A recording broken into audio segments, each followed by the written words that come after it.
नमस्कार, राम राम। हरियाणा देख रहे हैं आप और आपके साथ मैं हूं सपना दीपक मदेशिया। बुलेटिन का आगाज करेंगे। मुख्यमंत्री नायब सिंह सैनी सिरसा पहुंचे, धार्मिक कार्यक्रमों में शामिल हुए। सबसे पहले मुख्यमंत्री सैनी आज सुबह ही अपने स्टेट प्लेन से सिरसा के एयरफोर्स स्टेशन पर और उसके बाद तारा बाबा कोटिया पहुंचे। कोटिया पहुंचने पर मुख्यमंत्री सैनी ने शिव बाबा की प्रतिमा पर पुष्प अर्पित कर उनसे आशीर्वाद लिया। उसके बाद सीएम नायब सिंह सैनी ने हरियाणा लोकहित पार्टी के अध्यक्ष और विधायक गोपाल कांडा से मुलाकात की। उसके बाद सीएम नायब सिंह सैनी ने 77 कनाल 7 मरले जमीन की रजिस्ट्री गुरुद्वारा के प्रबंधकों को सौंपी। उनके लिए परम सौभाग्य की बात है कि इस पवित्र भूमि पर जहां गुरु नानक देव जी के पवित्र चरण पड़े हैं। और इसी के साथ आपको बता दें कि ये सिरसा को मुख्यमंत्री ने बड़ी सौगात दी है।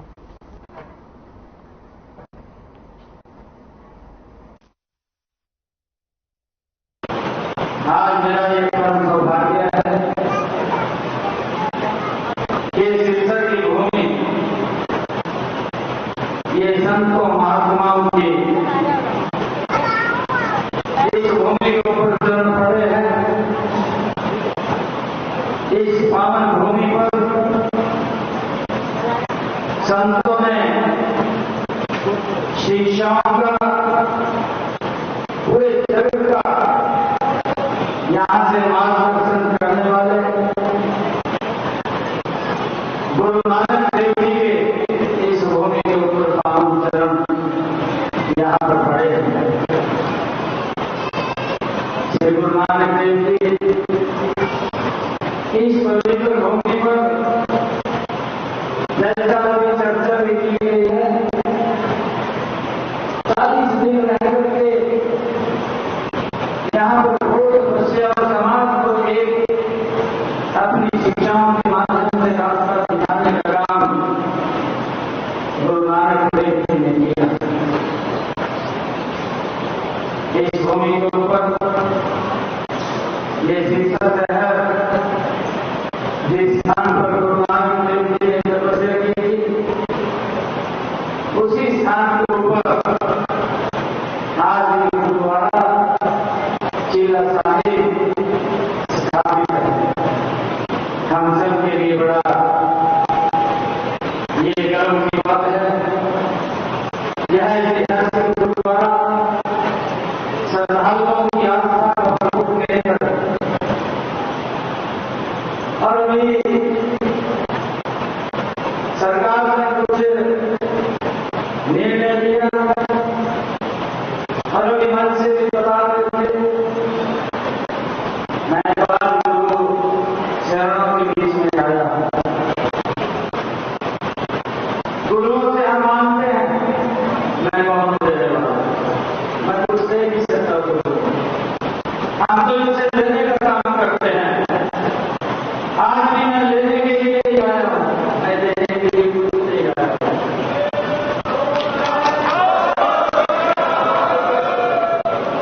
ये गुरुओं की तपस्या, ये गुरुओं का आशीर्वाद, ये बना रहे। आज मैं इस पवित्र भूमि से, ऐतिहासिक भूमि गुरुद्वारा चीला साहिब में मैं चीज बनवाने के लिए आया हूं। मुझे खुशी है कि यहाँ की शासकगण उन्होंने पिछले दिनों जब गुरु नानक देव जी का 500 साल पर्व का समागम, बड़ा कार्यक्रम यहाँ पर हो रहा था। यहाँ के हमारे साध संगत ने आदरणीय महोदय जी की ये बात ध्यान में लगाई कि पवित्र स्थल, ये भूमि, जिस भूमि के ऊपर गुरु नानक देव जी के चरण पड़े हैं, जिन्होंने इस भूमि के ऊपर बैठ करके तपस्या की है, जिन्होंने इस भूमि पर बैठ करके समाज को एक मार्ग दिया है, ये भूमि, इस पवित्र स्थल गुरुद्वारा चीला साहिब, उसके नाम होनी चाहिए। और मुझे खुशी है इस बात की, जब वो समागम हो रहा था, हम गुरु नानक देव जी का 500 साल हर्षोल्लास के साथ मना रहे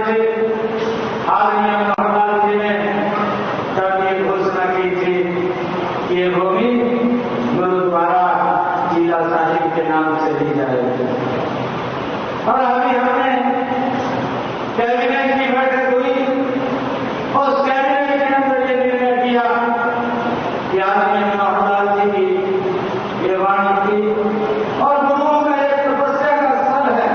नहीं, देखिए, हमारे लिए ये परम सौभाग्य की बात है जिस पवित्र भूमि पर गुरु नानक देव जी के पवित्र चरण इस भूमि के ऊपर पड़े हों और जिन्होंने इस भूमि के ऊपर 40 दिन रह करके यहाँ तपस्या की हो, उस भूमि के ऊपर एक भव्य गुरुद्वारा चिल्ला साहिब उनकी याद के अंदर यहाँ स्थापित हो,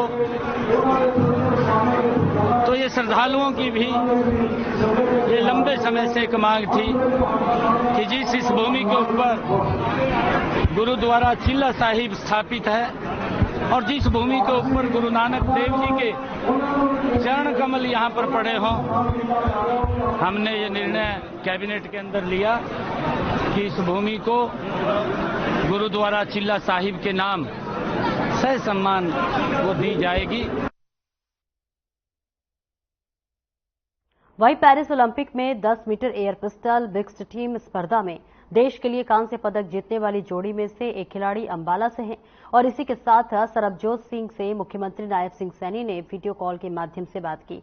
सीएम ने उन्हें विश्व में भारत का झंडा ऊंचा करने पर ढेर सारी शुभकामनाएं दी और साथ ही कहा कि आप अपने खेल कौशल से निरंतर युवा खिलाड़ियों को प्रेरित करते रहे।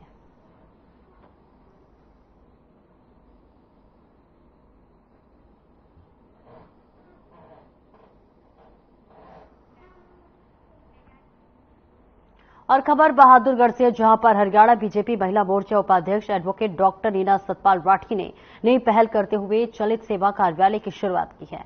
इसके तहत 2 मोबाइल वैन के जरिए लोगों को उनके घर दहलीज पर अटल सेवा केंद्रों पर मिलने वाली सुविधा निःशुल्क दी जाएगी और इस सेवा कार्यालय का शुभारंभ दिल्ली रोहतक रोड स्थित कार्यालय से बीजेपी जिलाध्यक्ष बाजपाल शर्मा, महिला मोर्चा प्रदेश उपाध्यक्ष एडवोकेट डॉक्टर नीना सतपाल राठी ने पार्टी से जुड़े नेताओं, कार्यकर्ताओं और नारी शक्ति की मौजूदगी में रिबन काटकर किया। और इसी के साथ आपको बताते चले कि इस मौके पर हरियाणा बीजेपी महिला मोर्चा उपाध्यक्ष डॉक्टर नीना सतपाल राठी ने कहा कि लोगों की समस्याओं के समाधान को लेकर उन्होंने जो कुछ भी चलित सेवा कार्यालय की शुरुआत की है, उसके तहत अटल सेवा केंद्रों पर जो सर्विसेज जो है लोगों को मिलती है, उक्त सर्विसेज पर अब उन्हें उनके घर पर ही मिलेगी।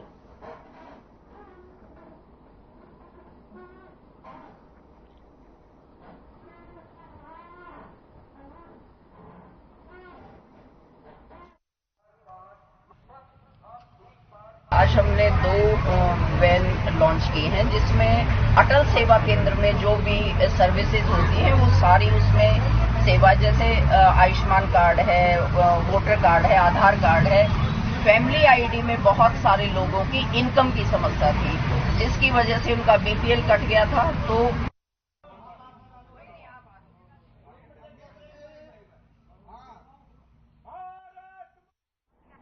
कुरुक्षेत्र के कस्बा में हरियाणा मांगी हिसाब यात्रा के पहुंचने पर शाहबाद विधानसभा से जेजेपी विधायक रामकरण काला भी यात्रा में दीपेंद्र के साथ शामिल हुए, जिसमें बड़ी संख्या में लोग शामिल हुए। इस दौरान कांग्रेस नेता दीपेंद्र हुड्डा ने कहा कि बीजेपी सरकार जनता के 15 में से एक भी सवाल का जवाब अब तक नहीं दे पाई है।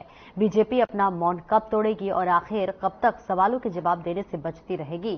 सरकार को जनता के सवालों का जवाब देना ही होगा। कांग्रेस पार्टी ने हिसाब मांगा तो मुख्यमंत्री ने फतेहाबाद में पूर्ववर्ती हुड्डा सरकार के काम को अपना बनाकर गिनवा दिया।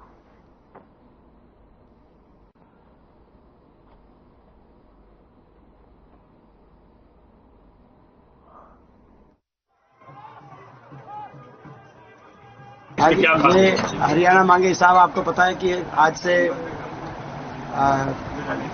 2-1 हफ्ते पहले, ख्याल 3 हफ्ते हो गए, हमने 15 सवाल हरियाणा सरकार के लिए और भाजपा के लिए 15 सवाल हमने उनसे कह रहे थे कि भाई आपके 10 साल हो गए, ये इन सवालों का जवाब दे। और हम जवाब किससे मांगेंगे? भाजपा से ही मांगेंगे, सरकार से ही मांगेंगे, जब केंद्र की सरकार ये बता रही हो कि देश में सबसे ज्यादा बेरोजगारी हरियाणा में है। मैं जो है बेवजह किसी के बारे में कह के यमुनानगर के गांव गोलनपुरा के समीप नेशनल हाईवे नंबर 344 का एक बड़ा हिस्सा उसी समय धंस गया जब हाईवे पर एक ट्रक सहारनपुर से अंबाला की तरफ जा रहा था। तभी अचानक सड़क के धंसते ही ट्रक भी सड़क के साथ ही जमीन में धंस गया। आपको बता दें कि लगभग 5 से 6 फीट गहरा गड्ढा हाईवे के बीचों बीच हो गया और सड़क धंसने के पीछे का कारण बरसात नहीं बल्कि हाईवे के नीचे डाला हुआ एक बड़ा शिवराज का पाइप बताया जा रहा है, जिसके चलते आपको बता दें कि रिसने पर जमीन नीचे से खाली हो गई थी। गनीमत ये रही कि इस हादसे में ट्रक का चालक जो था और परिचालक को मामूली चोटें आई हैं। बता दें कि ट्रक के आगे कावड़ियों का एक बड़ा काफिला इस हाईवे से होकर जा रहा था, नहीं तो एक बड़ा हादसा यहां देखने को मिल सकता था।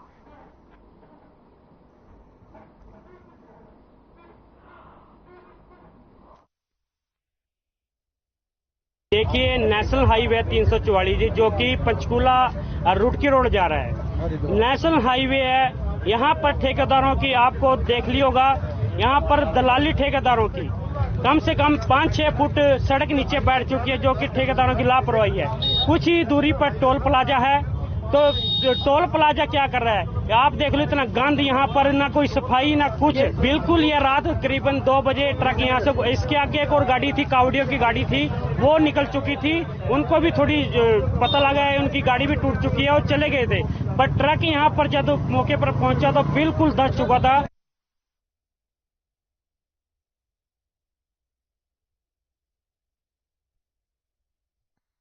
और वही मनु भाकर ने देश का नाम रोशन किया, जिसके बाद ओपी धनखड़ का बयान सामने आया है।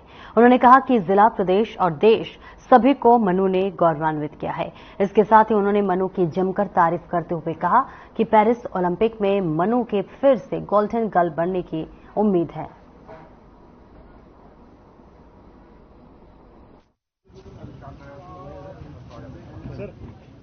मनु भाकर लगातार हमको गौरवान्वित कर रही है।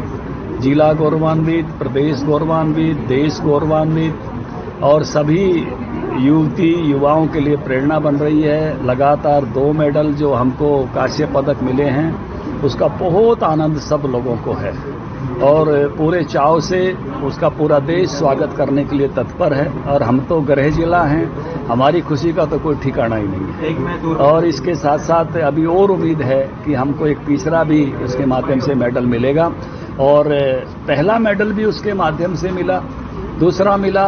और एक झज्जर जिला एक ऐसा जिला है कि जो मैं कहूँगा कि खेलों का ये इतना बड़ा अखाड़ा है।